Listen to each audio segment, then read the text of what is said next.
Des rues de Chicago au coin de l'Italie, les gangs violents ont envahi chaque recoin, recrutant de jeunes hommes pour commettre des actes de violence effrontés qui choquent le monde entier. Si quelqu'un vous manque de respect, vous devez le détruire. Point final. Rejoignez-nous pour découvrir les 15 gangs les plus dangereux au monde, en commençant par les zones dangereuses du Mexique. Numéro 15. Los Zetas. Rencontrez l'un des cartels les plus redoutés du Mexique, les Los Zetas. L'origine de ce groupe impitoyable remonte à l'année 1997, lorsque 31 membres d'un groupe d'élite de forces spéciales aéroportés de l'armée mexicaine ont fait défection et ont pris la voie de la criminalité. Utilisant les compétences spéciales qu'ils avaient acquises dans l'armée, l'équipe a commencé à travailler comme assassin à la solde, garde du corps et trafiquant de drogue pour le cartel du Golfe, dirigé par OCL Cardenas Guillen. Entre 1997 et 1202, le gang était dirigé par son leader original, Arturo Guzmán de Cenas, également connu sous le nom de Z1. Mais le 22 novembre 2002, de Cenas a été éliminé par l'armée après avoir été repéré dans un restaurant à Matamoros, Tamaulipas. Le groupe a été nommé d'après lui et son héritage reste lié à l'histoire des Los Zetas. Après la mort de Cenas, la direction du groupe est tombée entre les mains d'Heriberto Lascano, également connu sous le nom de El Lasca ou Z3. C'est El Lasca qui a sorti les Los Zetas du contrôle du cartel du Golfe après l'arrestation et l'extradition de Cardenas, le leader du cartel. Depuis lors, le gang s'est imposé comme une organisation impitoyable, impliquée dans diverses activités criminelles, notamment le trafic de drogue, le trafic d'armes et même le trafic humain. Leur réseau est vaste, s'étendant à travers l'Amérique centrale jusqu'en Colombie, et on rapporte même qu'ils ont des liens au Venezuela, en Europe, aux États-Unis et dans certains pays d'Afrique de l'Ouest. Contrairement à d'autres gangs mexicains, les Los Zetas possèdent une forme de sophistication et une capacité tactique qui remontent à leurs racines militaires. Leurs méthodes sont également très brutales, et ils n'hésitent pas à recourir à des actes de violence flagrants et à l'intimidation pour imposer leur volonté. Comme en août 2010, lorsque des membres des Los Zetas ont brutalement tué 72 migrants et jeté leurs restes dans un trou à Tamaulipas, ils maintiennent un contrôle militaire sur les territoires et se sont imposés comme une force avec laquelle il faut compter dans le monde souterrain mexicain. Numéro 14. La fraternité aryenne. Avant les années 1960, la plupart des prisons aux États-Unis étaient nées séparées en fonction des lignes raciales. Mais à mesure que l'Amérique progressait vers la déségrégation, de nombreux détenus ont commencé à s'organiser en gangs. C'est ainsi qu'est née la fraternité aryenne. Beaucoup croient que ce gang était né de la prison d'État de San Quentin, et de là, leur influence s'est étendue à l'ensemble du système pénitentiaire californien.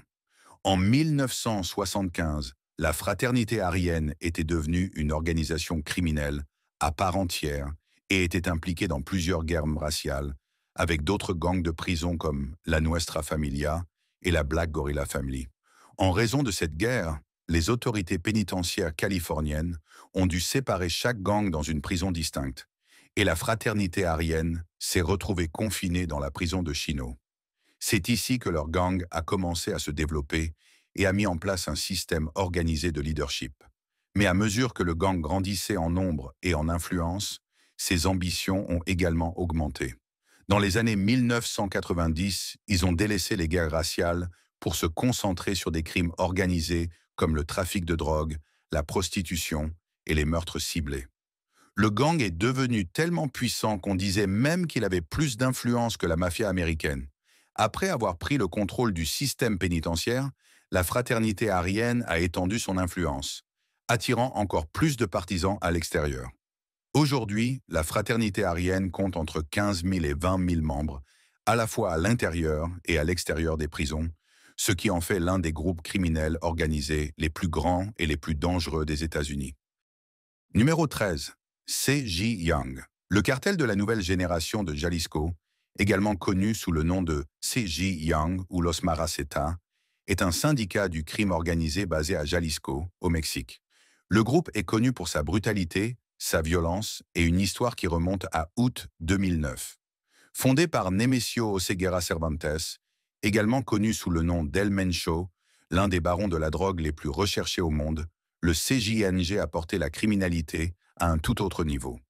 Même le gouvernement mexicain les a qualifiés de l'organisation criminelle la plus dangereuse du Mexique et du deuxième cartel de drogue le plus puissant du pays, après le cartel de Sinaloa. Le gang est fortement militarisé et a enregistré plus de violences que toute autre organisation criminelle au Mexique. Tout comme les Los Zetas, le CJNG fonctionne également selon un système de type militaire. Il existe même un groupe d'opérations spéciales ainsi que d'autres sections dédiées à des types de guerres spécifiques. Selon certaines sources, le gang propose également un programme de formation de tueurs à gages où ils forment leurs futurs assassins et tueurs à gages. Le CJNG est également fortement impliqué dans le trafic de drogues illicites et a pris une part de plus en plus importante dans l'économie souterraine du Mexique. Mais à mesure que nous plongeons plus profondément dans les sombres ombres de cette organisation criminelle, nous découvrons une autre pratique terrifiante. Selon des rapports, le cartel a été noté pour s'adonner au cannibalisme, se nourrissant de la chair de leurs victimes, et même en nourrissant de nouveaux membres du cartel lors du processus d'initiation. Alors que le CJNG continue de s'implanter au Mexique, le gang ne cesse de devenir de plus en plus puissant, et il a été dit qu'ils utilisent des drones lors de leurs attaques et opérations. Leur influence s'est également étendue au-delà du Mexique, s'étendant dans des pays d'Amérique centrale tels que le Guatemala, le Salvador, le Costa Rica et le Panama. Ils opèrent également dans plusieurs États des États-Unis, ainsi qu'en Australie, en Amérique du Sud et en Europe. Numéro 12, MS-13. Dans les ténèbres du monde criminel, un gang se distingue à la fois par sa violence débridée et son histoire sanglante. Il s'agit des MS-13, également connus sous le nom de Mara Salvatrucha, un gang criminel international qui a vu le jour à Los Angeles dans les années 90. Au fil des années, ils sont devenus l'un des gangs de rue les plus notoires de l'hémisphère occidental, avec des réseaux s'étendant au-delà des côtes des États-Unis. Leur impact le plus notable se fait sentir dans le Triangle du Nord, qui inclut le Guatemala, le Salvador et le Honduras. Grâce aux activités des MS-13 et d'autres gangs criminels, le Triangle du Nord est actuellement considéré comme l'endroit le plus violent au monde qui ne soit pas en guerre. Bien qu'il ait commencé comme un simple gang de rue, le MS-13 est devenu une organisation criminelle transactionnelle avec des racines profondes dans le trafic de drogues illégales, le trafic d'armes, la traite des êtres humains, l'extorsion et d'autres activités commerciales illicites. Mais ce n'était pas ainsi au début. Dans les années 1980, lorsque le MS-13 a été fondé pour la première fois, le groupe a été initié dans le but de protéger les réfugiés du Salvador, du Guatemala et du Nicaragua, qui avaient fui aux États-Unis en raison des guerres civiles. Mais rapidement, ils se sont lancés dans plusieurs activités criminelles, se transformant en démons qu'ils étaient censés combattre. Le MS-13 a également établi ses racines dans les prisons à travers les États-Unis et l'Amérique centrale, créant un réseau encore plus profond pour leurs activités. Le MS-13 a également été impliqué dans une guerre de gangs violente contre leur grand rival, le gang de la 18e rue. Cette rivalité de longue date a conduit à la mort de nombreux membres de gangs, et même de civils qui se retrouvent pris dans les tirs croisés. Numéro 11. Yakuza. Au cœur du Japon, un gang criminel de type mafia règne sur le pays d'une main de fer. Ils sont connus sous le nom de Yakuza, et au fil des années, leur influence s'est étendue jusqu'aux pays occidentaux comme les États-Unis. Les Yakuza sont caractérisés par des tatouages corporels élaborés et des rituels semblables à ceux des samouraïs, et ils contrôlent le plus grand pourcentage des activités illégales qui se déroulent au Japon. Ils se livrent à du chantage, du trafic, de la prostitution, du trafic de drogue, des jeux d'argent, de l'usure et d'autres formes de rackettage. Les Yakuza contrôlent également de nombreuses entreprises légales au Japon, y compris des restaurants, des bars, des entreprises de transport, des agences de talent et même de grandes usines. L'origine des Yakuza peut être assez difficile à déterminer, mais selon les historiens, la jeunesse du gang peut être retracée soit aux gangs de samouraïs sans maître appelés Ronin, qui sont devenus des bandits, soit aux guerriers nobles qui défendaient les gens contre les Ronins au début du XVIIe siècle. Avancés jusqu'aux années 1960, et les Yakuza s'étaient transformés en une force redoutable, avec plus de 180 000 membres. Cependant, au tournant du XXIe siècle, leur nombre avait considérablement diminué, pour ne plus être que 80 000 membres, divisés entre membres et associés. Mais malgré leurs activités criminelles, les Yakuza ont aussi été connus pour accomplir des actes de charité, comme en 1995, lorsqu'ils ont fait don de fournitures aux victimes du tremblement de terre de Kobe, et en 2011, lorsque les victimes du tremblement de terre et du tsunami au Japon ont bénéficié de l'aide du gang. Au fil du temps, les Yakuza ont choisi les crimes d'entreprise plutôt que les actes de violence flagrants, leur conférant la réputation d'être l'un des groupes criminels les moins meurtriers au monde. Mais ne vous laissez pas tromper par cette façade. Ces personnes sont aussi mortelles qu'elles en ont l'air. Elles sont devenues un mal nécessaire, un virus qui continue de se développer avec la société, et bien que le gouvernement japonais continue de sévir contre leurs activités, les racines sont profondément ancrées, et les déraciner semble être une tâche impossible. Numéro 10. Crips. Dans les années 1950, le quartier de South Central Los Angeles a été frappé par un grave problème à mesure que plusieurs gangs ont commencé à émerger dans les rues. C'était quelques années après la Seconde Guerre mondiale et l'économie américaine était en forte baisse. Le chômage augmentait et couplé à la ségrégation raciale des hommes afro-américains, cela a créé l'opportunité parfaite pour la naissance des gangs armés. Au fil des années, le centre de LA est devenu saturé d'activités de gangs, se transformant en un repère de hors-la-loi et de gangsters. En 1969, Stanley Tookie Williams rencontra Raymond Lee Washington et lui partagea sa vision d'unir tous les membres des gangs locaux, de l'Est à l'Ouest, sous un commandement central. Washington, qui fréquentait le lycée Fremont, prit le contrôle des Crips de l'Est et Williams, qui fréquentait le lycée Washington, dirigea les Crips de l'Ouest. Les Crips sont également reconnaissables par leur bandana bleu caractéristique et d'autres accents bleus sur leurs vêtements. Ils sont aussi fortement impliqués dans la production et la distribution de drogues illicites et leur histoire de violence est profondément ancrée. Les Crips sont divisés en plusieurs factions, dont beaucoup sont désormais impliqués dans des conflits internes. Les fusillades mortelles, les attaques à main armée et les attaques coordonnées ont été des caractéristiques majeures de ce gang, entraînant la mort de nombreux membres, dont la plupart sont des adolescents. Les Crips ont également un conflit de longue date avec un autre gang, les Bloods. L'histoire de ces deux gangs est tellement interconnectée qu'il est difficile de parler de l'un sans mentionner l'autre. Numéro 9. Les Bloods. L'origine des Bloods remonte à la fin des années 1960, lorsque des rivalités féroces ont émergé entre les Crips et un groupe d'adolescents.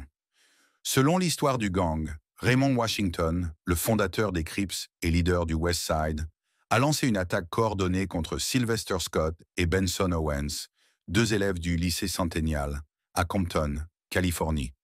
Il s'agissait d'une attaque brutale, et en réponse, Scott a décidé de créer son propre gang. Il l'a nommé les Peru Street Boys. De son côté, Owens a également fondé le West Peru Gang, un gang rival créé pour écraser les Crips. Il s'agissait du premier gang des Bloods. L'idée de Scott et Owens était de créer un gang qui protégerait les membres non Crips contre l'influence du gang, ainsi que le harcèlement qui s'était subtilement infiltré dans leur système. Avant la création de ce gang, de nombreux membres non Crips se qualifiaient déjà de Blood, ce qui rendait le nom évident. Le 21 mars 1972, peu après un grand concert, 20 membres des Crips ont attaqué et volé un jeune garçon nommé Robert Ballou Jr. devant le Hollywood Palladium. Alors qu'il luttait pour garder sa veste en cuir, les gangsters ont battu Ballou à mort, provoquant un énorme tumulte dans les rues. Les médias ont repris l'histoire, ce qui a donné aux Crips encore plus de popularité qu'auparavant. Suite à plusieurs autres attaques ciblées contre des membres non Crips, plusieurs gangs ayant été victimes répétées des Crips se sont unis pour former une alliance dirigée par les Pyrrhus. Leur mission était de créer une force capable de repousser l'influence des Crips et de se dresser comme une figure concurrente pour le gang. C'était la naissance des Bloods. Dans les années 1980, les Bloods sont également devenus une organisation de trafic de drogue, générant des millions et des milliards chaque année grâce au commerce illégal de stupéfiants. Tout comme les Crips, les Bloods sont aussi divisés en deux groupes distincts, les West Coast Bloods et les United Bloods Nation, ou les East Coast Bloods. Au fil des années, les Bloods ont augmenté en nombre richesse et influence. Ils sont facilement reconnaissables des Crips par leur bandana rouge caractéristique et continuent de porter la couleur rouge comme couleur signature jusqu'à aujourd'hui. Numéro 8. La mafia russe. Contrairement aux Bloods et aux Crips, la mafia russe n'est pas un gang de rue, mais un syndicat criminel bien organisé, avec des racines profondes dans toutes les activités illégales imaginables. L'après-Seconde Guerre mondiale en Russie a formé le cadre parfait pour l'évolution de cette organisation criminelle. Avec la dissolution de l'Union soviétique, le pouvoir en Russie est devenu instable et incapable de contrôler les affaires du pays. Ainsi, des gangs armés ont commencé à émerger, exploitant le marché noir en pleine expansion et accumulant richesse et influence par la violence, les transactions en coulisses et même les crimes internationaux. Au début des années 1990, la mafia russe s'était hissée au sommet de la liste du FBI. Et selon Louis Freeh, qui a dirigé le bureau entre 1993 et 1201, la mafia représentait la plus grande menace pour les États-Unis au milieu des années 1990. En 2022, elle est toujours considérée comme l'une des plus grandes, puissantes, dangereuses et craintes organisations criminelles au monde. Composée de près de 6000 groupes, ses activités incluent le trafic d'êtres humains, le racket, le trafic de drogue, l'extorsion, les vols, le trafic d'armes, les meurtres de haut profil, les crimes financiers et même le terrorisme. La mafia russe a également été connue pour manipuler les gouvernements, imposer sa volonté par la force et avoir été impliquée dans plusieurs affaires de blanchiment d'argent. Avec plus de 500 000 membres répartis dans plus de 50 pays, la mafia russe est un véritable épine dans le pied et chaque tentative pour déraciner ce gang a échoué. Numéro 7. Le gang de la 18e rue. Également connu sous le nom de Calais 18, Barrio 18 ou simplement 18, le gang de la 18e rue est une organisation criminelle multiethnique et transnationale qui a commencé comme un gang de rue à Los Angeles. Il est actuellement l'un des plus grands gangs criminels des États-Unis, avec entre 30 000 et 50 000 membres, répartis à travers les États-Unis, le Mexique et l'Amérique centrale. Le groupe entretient également une relation étroite avec la mafia mexicaine et est crédité pour avoir transformé le triangle du nord de l'Amérique centrale en la zone ayant le taux de meurtre le plus élevé au monde. Le besoin d'un nouveau gang à Los Angeles est né dans les années 1960, après que les Mexicains américains et d'autres immigrés ont été rejetés de rejoindre les gangs hispaniques existants. Après avoir subi un rejet constant de gangs comme le Clanton 14, de nombreux immigrés et Mexicains américains ont décidé de s'unir et de créer leur propre clique. Au fur et à mesure de leur croissance, le gang de la 18e rue s'est retrouvé impliqué dans davantage de guerres de gangs avec d'autres gangs hispaniques établis. Ces batailles étaient de jeunes mortels, et la 18e rue perdait régulièrement des hommes. Ils ont donc décidé d'étendre leur recrutement à d'autres nationalités et races. Cela fit du gang de la 18e rue le premier gang multiracial et multiethnique de Los Angeles. Aujourd'hui, il existe environ 200 gangs autonomes, unis sous la bannière de la 18e rue. Leur réseau est vaste et ils sont impliqués dans toutes les activités illégales imaginables. Leur influence s'étend même aux prisons, où ils poursuivent leur histoire d'oppression, d'intimidation et de violence débridée. Au fil des ans, leur influence s'est étendue au-delà des frontières des États-Unis et il existe actuellement des gangs de la 18e rue dans des endroits comme l'Australie, le Canada, l'Angleterre, l'Allemagne, le Salvador, l'Équateur et le Guatemala, pour n'en citer que quelques-uns. Numéro 6. Camorra. La ville de Naples est devenue le foyer de ce gang meurtrier au XIXe siècle. Peu de choses sont connues sur l'origine de la Camorra, mais selon l'histoire du gang, le mouvement pourrait avoir pris naissance en Espagne dès le XVe siècle, avant d'être transporté de là vers l'Italie. Au fil des ans, la Camorra a grandi en brutalité et en influence, et leurs opérations incluent de nombreuses activités criminelles, telles que le trafic, le chantage, l'extorsion, les vols à main armée, les enlèvements et le trafic de drogue. Après l'unification de l'Italie en 1861, les autorités lancèrent une répression massive contre le gang, commençant par une série de chasses à l'homme intensives en 1882. À la suite de ces répressions, la Camorra a commencé à perdre son pouvoir et son influence, Ils ont donc décidé de placer leurs propres hommes au gouvernement. Mais lors des élections napolitaines de 1901, chaque candidat de la Camorra a été défait, réduisant encore l'influence du gang. Mais bien qu'ils aient été considérablement affaiblis, le groupe a réussi à rester en vie. Lorsque les années 1980 sont arrivées, la Camorra s'était lancée dans le lucratif commerce de la drogue illicite, étendant son influence au-delà des côtes de l'Italie. Leur système d'opération est similaire à celui de la mafia italienne. Et avec plus de 10 000 membres dans le monde, leur impact continue de se faire sentir à travers l'Italie et au-delà. Le choix de nos abonnés pour aujourd'hui nous emmène à travers l'histoire sombre de la fraternité arienne, un gang néo-nazi suprémaciste blanc. Leurs tatouages de croix gammées et leur coupe de cheveux skinhead les distinguent des autres organisations criminelles, et leur héritage est inscrit dans le sang de leurs victimes. Mais comment sont-ils devenus si puissants? Comment une organisation criminelle suprémaciste blanche a-t-elle pris tellement de racines dans le système carcéral qu'elle est maintenant devenue une croissance cancéreuse?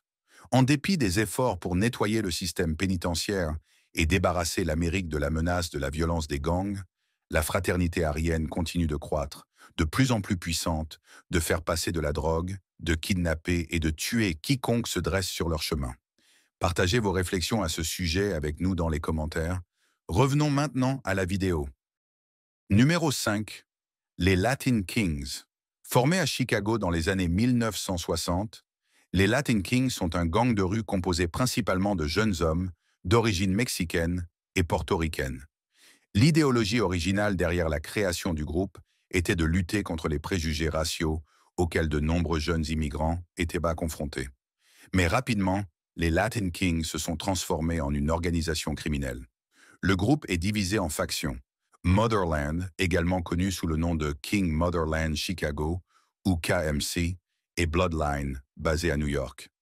La faction Motherland est composée de plus de 160 chapitres structurés, avec des opérations dans 150 villes à travers 31 États des États-Unis.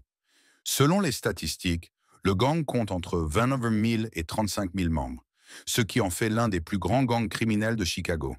En ce qui concerne la faction Bloodline, elle est actuellement composée de 2200 à 7500 membres, lourdement armés et motivés pour propager la violence.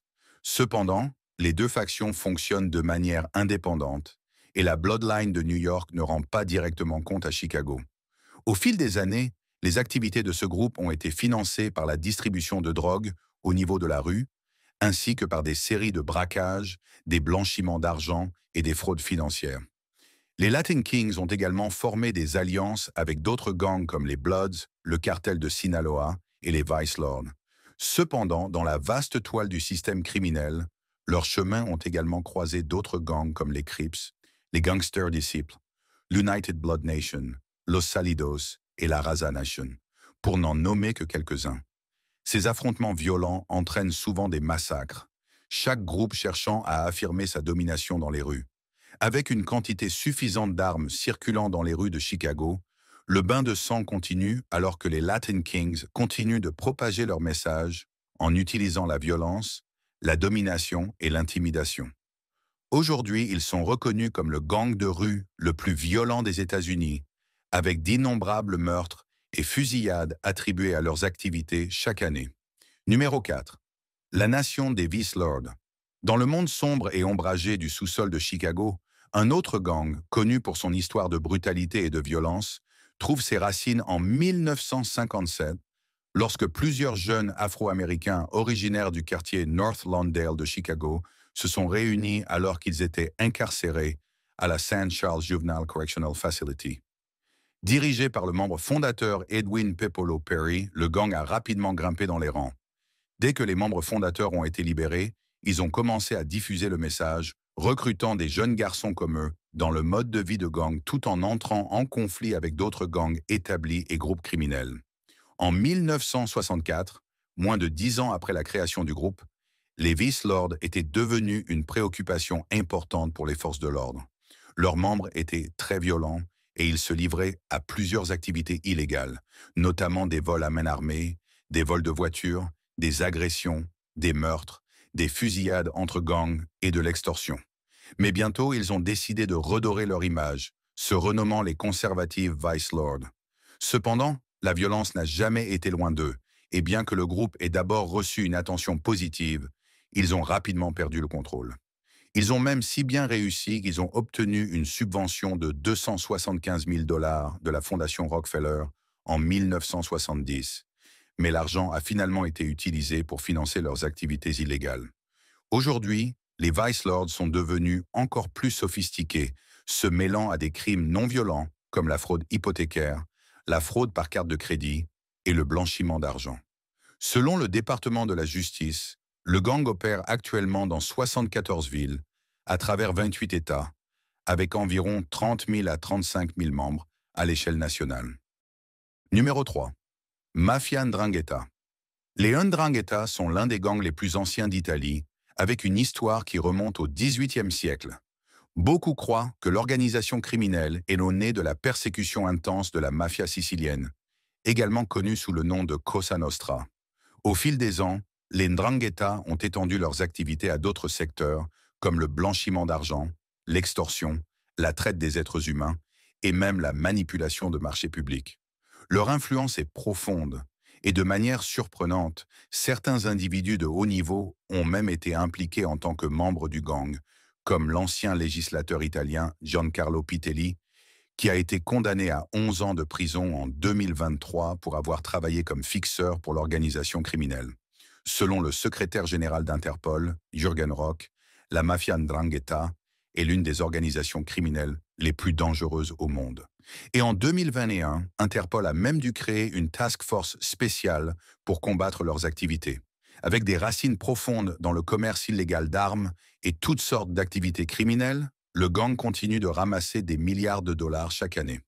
En 2008, l'Institut de recherche italien Eurispes a estimé que l'Ndrangheta avait un chiffre d'affaires de 44 milliards, soit environ 3% du produit intérieur brut de l'Italie.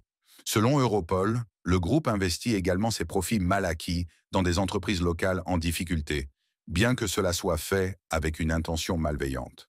Au fil des ans, les racines du gang se sont étendues au-delà de l'Italie, s'étendant dans des pays comme les États-Unis, le Canada, l'Amérique latine et l'Australie. Avec environ 10 000 membres et plus de 60 000 affiliés dans le monde, l'Ndrangheta maintient sa présence en tant que la plus meurtrière organisation criminelle de toute l'Italie. Numéro 2. Hells Angels. En 1948, un groupe de motards en Californie s'est réuni pour former un gang de motards hors la loi qu'ils ont appelé les Hells Angels. Depuis lors, le gang est devenu le gang de motards le plus notoire des États-Unis. Ils sont principalement composés d'hommes caucasiens qui conduisent sur des motos Harley-Davidson. Et bien que l'organisation ait réussi à nettoyer son image corporative, la culture de la violence est devenue indissociable de leur identité. Le club a ouvert de nouveaux chapitres à San Francisco en 1954, puis à Oakland en 1957, étendant leurs ailes à travers les États-Unis, un État à la fois. Les films de motards à petit budget des années 60 et 70 ont également aidé à propager le message des Hells Angels, diffusant leur influence de violence partout. Des poignardages aux fusillades, en passant par des crimes organisés, les Hells Angels ont écrit leur héritage dans le sang. Mais leurs activités ne s'arrêtent pas là. Ils ont également été trouvés lourdement impliqués dans le commerce illégal de drogue. Bien que toutes les tentatives de poursuivre les membres du club pour racket aient toujours échoué, le FBI continue de classer l'organisation comme un gang de motards hors la loi. Numéro 1. Black Disciples. Dans les coins sombres de Chicago, là où les criminels errent librement, les Black Disciples se dressent comme l'un des plus grands gangs criminels de la ville. Formé en 1966 par un homme nommé David Barksdale, le groupe a connu une croissance exponentielle, recrutant de jeunes Afro-Américains pour suivre une vie de crime dès leur plus jeune âge.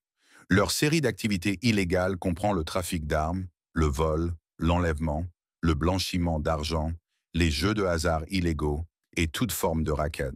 Le gang a également des racines profondes dans la culture hip-hop de Chicago, avec des membres comme Chief Keef, le défunt King Von et Lil Durk portant continuellement la torche. Ce qui a commencé avec un groupe d'adolescents en 1958 est devenu un véritable syndicat criminel. Au départ, les Black Disciples se sont réunis pour combattre les intimidateurs et les attaquants d'autres gangs. Mais ils se sont depuis transformés en les démons qu'ils étaient nés pour tuer. Aujourd'hui, les Black Disciples sont divisés en plus de 300 groupes, chacun composé de 30 à 40 membres.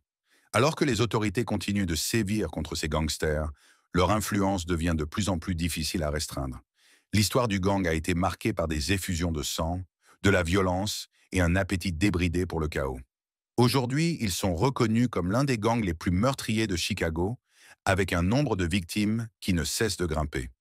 Merci d'avoir regardé cette vidéo. À la prochaine.